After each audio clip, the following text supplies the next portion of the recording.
Why my crypts are melting? Can I avoid crypt melt?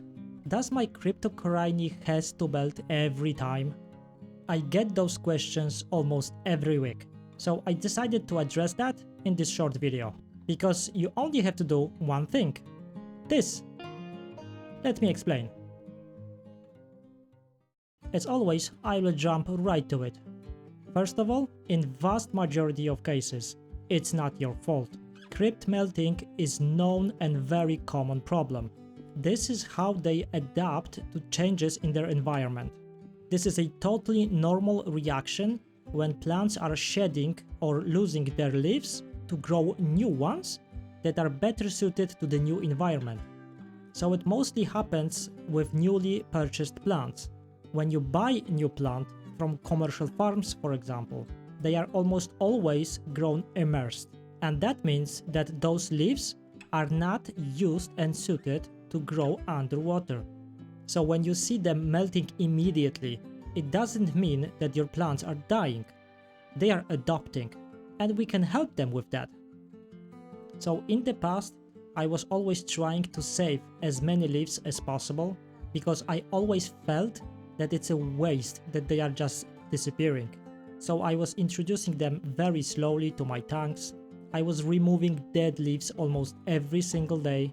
I was very careful about my water parameters. And honestly, the result was almost always the same. The leaves are still dying, and those plants are just growing new ones, better ones. So I started to understand that I'm actually prolonging this process. When I'm leaving or letting those leaves to die in my tank, I'm polluting my water. And when I use a lot of crypts, which I do quite often, there is a lot of dead plant matter that might be really harmful. So after a few tests, I finally have the solution that works the best. Every time I'm buying and planting new crypt, I'm cutting all leaves. All of them. I tried with at least 8 different types of crypts, and it worked every single time. I know it's kind of counterintuitive and you're gonna feel bad, especially at the very beginning, but seriously, you're making those plants a favor.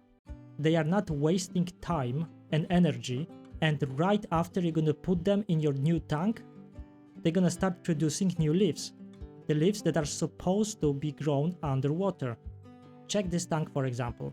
I put here half of the plants without any leaves and another half with leaves because I wanted to see the difference.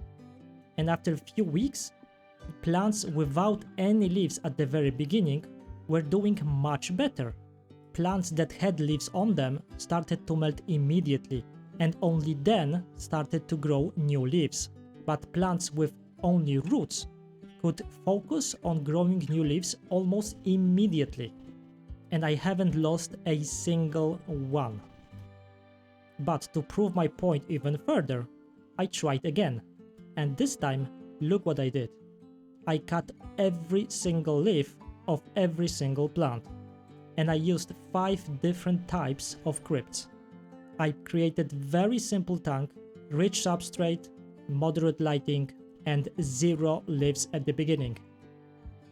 This is how it looked from the start, and this is how it looked 2 weeks later.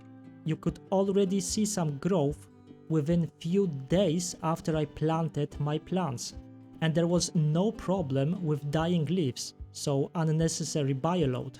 The water stayed clean, and I didn't have to remove any dead leaves. And this is how this tank looked 4 weeks later. You need to understand that this would happen anyway. Those leaves would die and new ones would have to grow. I'm just speeding up the process and making my tank cleaner at the same time.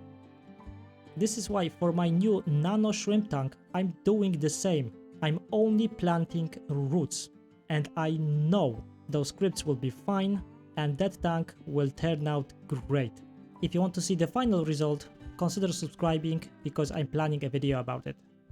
So if you're planning a lot of crypts for your new tank, consider this method, or at least try with few plants. It saves you time, it helps with water quality, you don't have to deal with dying leaves, and it saves you a lot of stress, to be honest.